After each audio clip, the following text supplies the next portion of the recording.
is very early in the Saturday mornings, but by the time this video is released, it will probably be Sunday night for when I'm releasing it.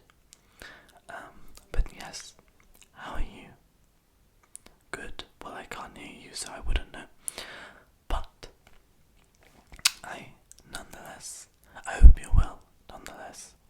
There's me wanting to use big words and then screwing up as usual. I just wanted to make this video because I've been watching a lot of Southern Whispers ASMR, and she just has such a calming voice.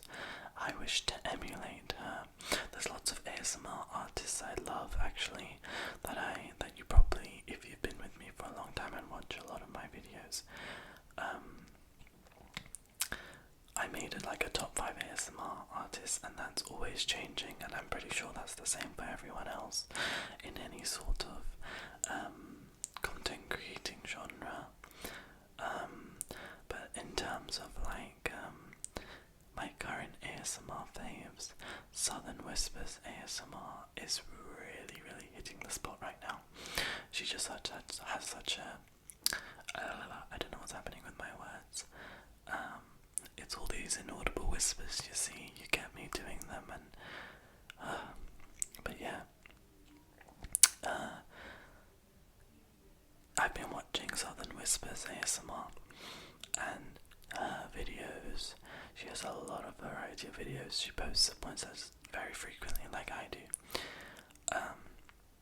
But I just love her accent, and I think the way she whispers is very cool and calming and very collected.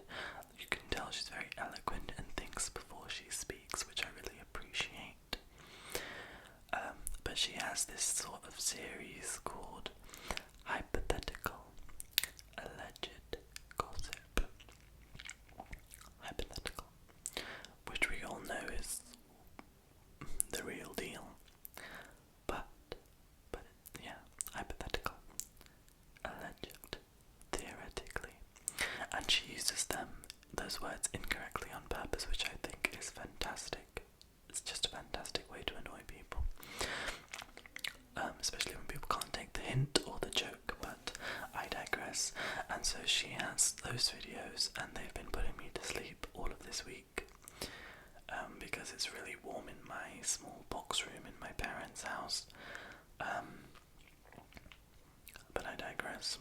So they've been helping me to get to sleep and calming me down and making me stay still so I don't overheat.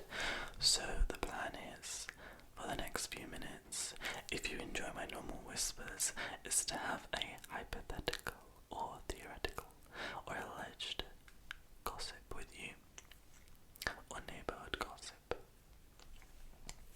So let's start with myself first. Hypothetically, I'm in a sort of limbo situation right now. Sorry, I had to blow my nose. So I'm in a limbo situation right now, and I just feel like I'm not doing anything. For those of you who don't know, I unfortunately failed one of my exams for board certification, for finals, and I failed by 1 point, which sucks. But the next time I can take the exams and do the whole process again is February. So I'll still have to go on placements and redo things until then, which sucks, and it's soul crushing, but everything happens for a reason. So I've gotten over it and I'm moving on. But then that comes with planning and more studying and redoing things I don't want to do again but have to do again. But while I have time before I start, I'm at my parents' house, doing bits here and there, looking after them and whatnot. And so I've gotten to know a bit about the neighbourhood gossip. So we have quite a few neighbours. So our house is in like Greater London. It's not like in the middle of London like Central London it used to be, but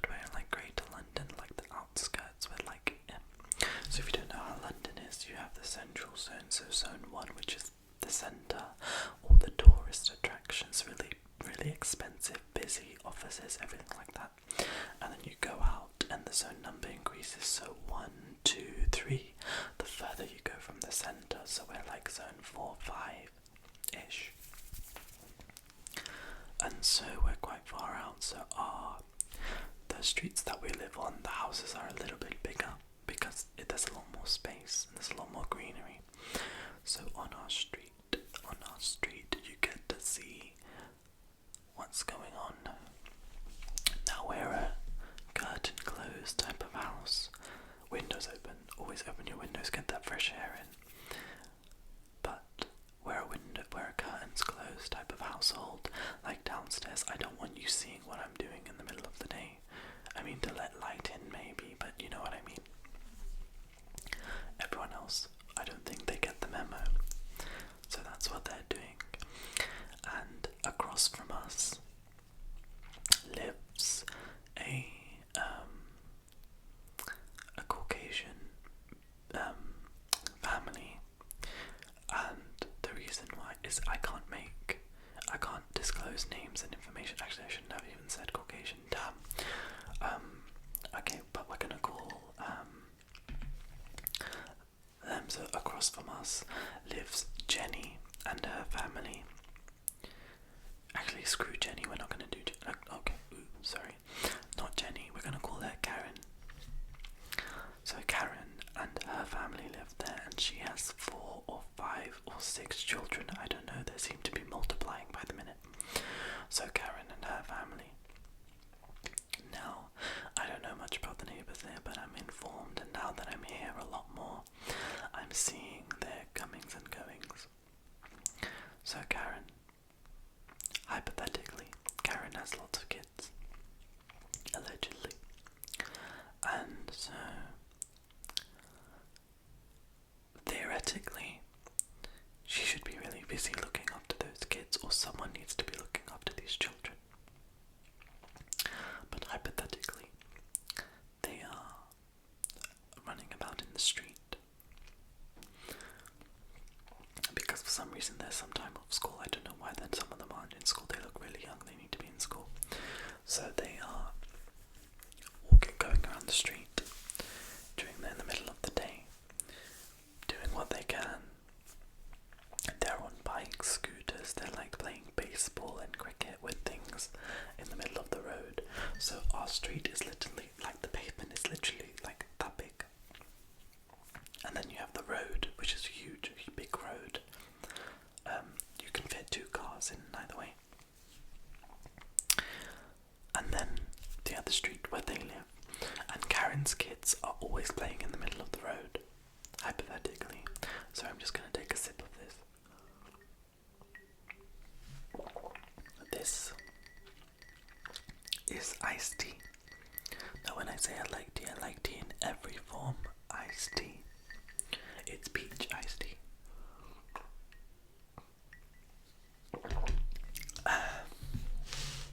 I apologise for the gulping sound, it happens, it's natural, live with it, deal with it. So hypothetically, Karen's kids are doing what they do, being menaces. And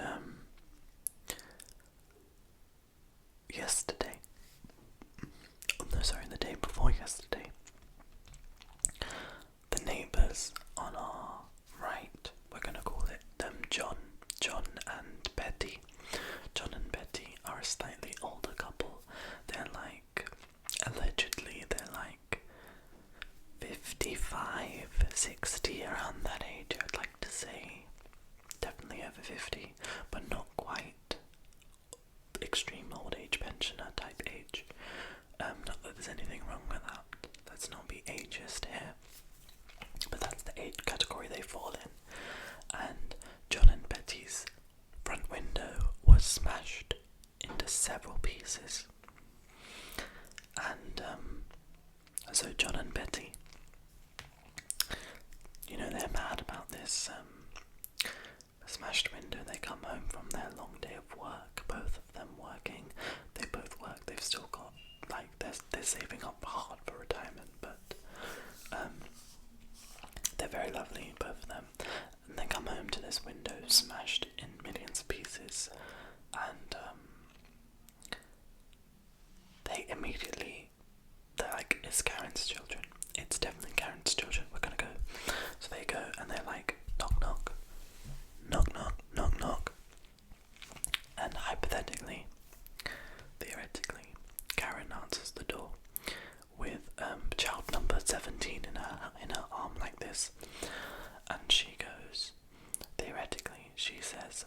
do you want? Sorry, in the more British way. British, bruv. What you want? What you doing?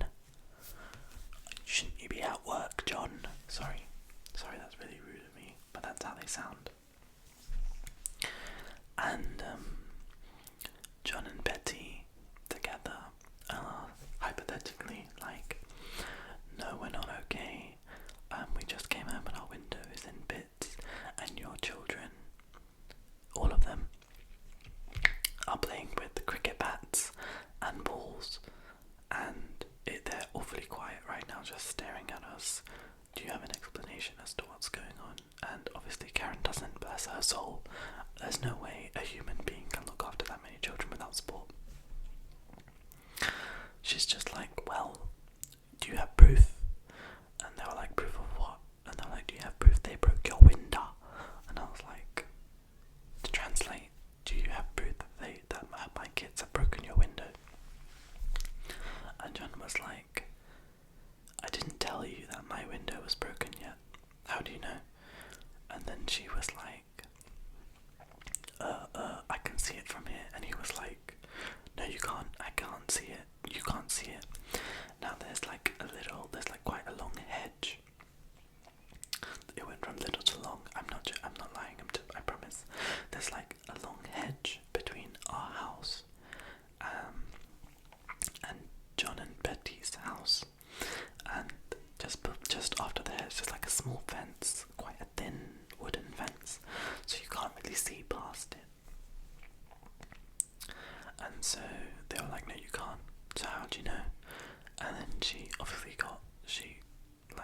realised that she messed up, and she was like, well, I can't afford to pay it, so you're just gonna have to deal with it. They're just kids, move on. Now, allegedly, John and Betty did not take too kind to this, and a phone call was made to the police. And so, while they were waiting for the police, Betty, good old Betty, she decided that she had enough of Karen, and was like, listen, Karen, I don't care what you're doing inside, but your kids are out here. A lot of them. There's a lot of them. Doing God knows what, ruining other people's possessions and property, and you have to take responsibility. And Karen said, who do you think you are, you old H-A-G? And so she said that, and Betty said, well, I'm not going around inviting every single man to my house and doing X, Y, Z. And I was just like, oh my god, shots, fireworks, explosions, C4, whatever. So, that happened, and they're arguing. Now, allegedly, Karen does bring a lot of male visitors to her house at night time, which I have seen and other people have seen. And it may be relatives, but they are different every single time. And that's her business, not my business. A business that I will not be taking part in, but that's her business. So who am I to judge? I don't judge. I can only imagine what her life is like, let alone my life. I can barely handle myself. It's not my problem. So allegedly that's the case, and Betty has hypothetically proven that. So they're continuing to argue, and the police car slowly pulls in and parks in front because our driveway is quite big. Oh, I don't know what demon is coming out. I'm so sorry. I just had a sip of this, that's why. Pardon me. I don't know what that was, but yeah. So the police car pulled into our driveway because, excuse me, on our street and our driveway we have enough space because we've renovated it with planning permission. We sort of opened it up so there's enough space for 2 cars space to come in, and then enough space for either car to like pull out, reverse, whatever, because the road, there's not much like, you know, space. Otherwise people park on the street otherwise, and you can't really tell it's a driveway otherwise. So when we opened that up, a lot of people would come and park whenever like my dad's car and my brother's car isn't there. A lot of people would park their cars in there, and they were like, hello, move. But obviously if they're only there for a little while, we're not going to say anything. We're not inhumane. Like, people need to stop, they need to stop, but they need to be gone by the time our car gets back. That's fine. So the police car comes and stops in our driveway, and then we're already watching the scene, as you can imagine, unfold. So the policeman was like, alright, and then nodded, and I was like nodding back, and he said, is it alright if we just leave it here, the car, whilst we sort the house out? We're like, yeah, do your thing, but we're gonna watch. So we were watching, and so the police go up to Karen, and they're like, what seems to be the problem? Because they're assuming Karen's the one that called, but no, Betty runs up to the policeman. Good old policeman. This guy was a real gentleman. He was like, so she runs up to him, and she starts like yelling and telling him all the stories, like, this is what happened, look at my window, etc. And he's like, ma'am, I can see you're really distressed right now. I have a bottle of water, have some, relax, calm down. And so she's drinking the water, and I was like, oh, that's really thoughtful, you know. You don't really see many like policemen doing that, or like people going out of their way to do that sort of thing anymore. And then John calmly explains the situation, good old John. And so he tells them, and the policeman was like, okay, so just pay for the window to be fixed. And Karen was like, I'm not paying, blah blah blah blah, you can't do this.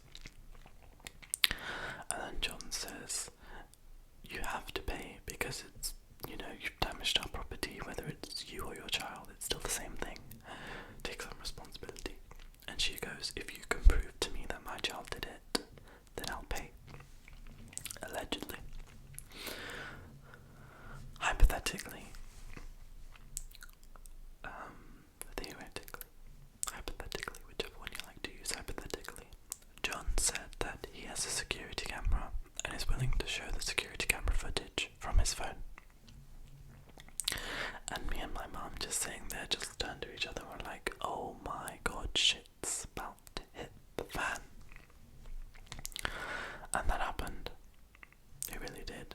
He pulls up the security footage from the phone, and I couldn't see the phone from my distance, and the policeman was like, okay, is this your son? And she said, yeah. And then he said, well, you owe them the money for the window. And then so Karen angrily shuts her door. Policeman's taken aback, keeps knocking and knocking. No response, obviously. Karen's kids are all looking from their windows. It's hilarious how they're just watching this scene unfold. I'm like, you little rascals, you're the one who did it, but whatever. And when I say kids, the kids' ages range from like the toddler she was holding, I'd say, so about a 4-year-old, 3-4-year-old, all the way up until like this. She has like a 19-year-old. I think he's really chill, really nice kid. Don't know how the rest of them turned out the way they did. No offense, but yeah, sorry, no judgment. Oh no, hypothetically, allegedly, they turned out terrible. But theoretically, he's really nice. I've spoken to him a few times. He seems really nice. Got his life together. He's moving out soon. Best of luck. We'll call him Tim. These aren't their real names, of course. And then the next one is like 15, 16, and then there's like a 13 and a 12. So they know what they like. They know when they've done something wrong. That's why juvenile punishment is a thing. But yeah, so they're just watching, and their mum's going off at them, and you can hear the mum screaming at them. And so the policeman gave John his details and was like, oh, you can, if she doesn't pay or reaches a deal with you, whatever, you can claim small claims court, or you can bring it up and we can write a report, etc, etc, etc, and we'll go from there. So that happened 2 days ago, and it was lovely. It made my boring day really, really eventful. What else? Allegedly, so the neighbour on our left, so that was Karen in front, John and Betty on the right, and on our left, we're gonna call him Sam. Sam and Ginger live next door on the left. Now Sam and Ginger have three lovely boys, three very lovely boys. They're so cute, and they come over to our house sometimes, and they're adorable. But they're three young boys. Kids are just, they're lovely, but they're sometimes, and are just allegedly, they're going through a rough patch, which is none of my business. But at the same time, it's everyone's business, because we can hear the rough patch, because these walls are so freaking thin. And my room, the room I'm in now, the wall on my left shares a wall with their kids' room-ish, because they have, I'm pretty sure their house is like, so our house is the end, like we're end of terrace, like we're on the end, and then there's after the hedge, it's John and Betty in their end of terrace as well. So they're kind of, we're joined at the wall there, and their house is it's a lot smaller, it's a smaller family home.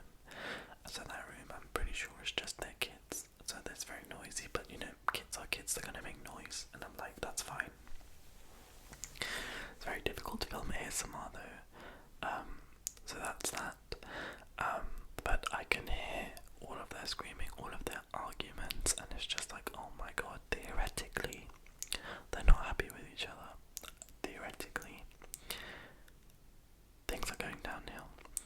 Allegedly, Sam isn't pulling his weight when it comes to the children. But that's for them to figure out, but because I can hear it so much, because my parents can hear it so much whenever Ginger is over with her children, sometimes we just say, like, if you need anything, we're here. That's it. Not that you will, but if you do, we're here. Which I think is nice to have that neighbour support.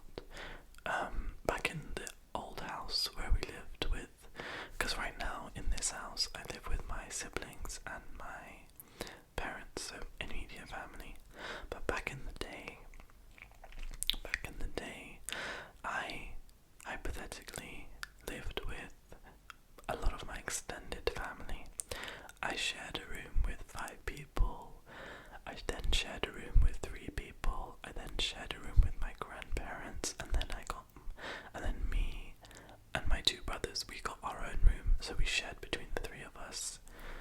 It was a lot of drama. Too many generations living in one household, I'm telling you that much. And there was literally no space. I used to sit there at the age of 16, 17, studying for my exams. I used to study on the staircase, and it would be quiet. Well, as quiet as it could get, theoretically. But allegedly, or hypothetically, sorry, I did much better in my tests than I ever did now with all this space. So in that sense, I am really grateful that I have this space in this room, and even though it's not the biggest room, but it's something, and I don't have to pay for it, so I'm very grateful. What age did you guys get your own room?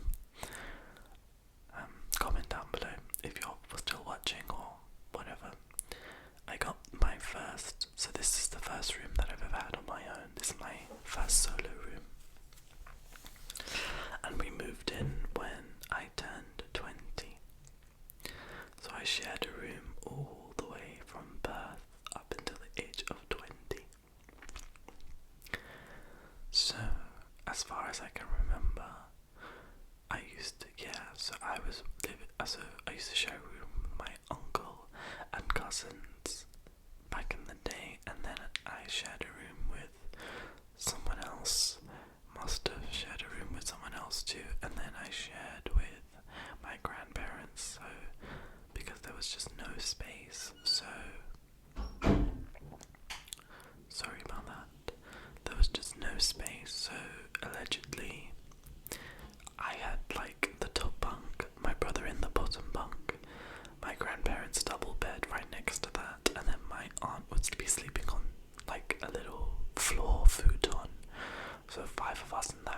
was insane.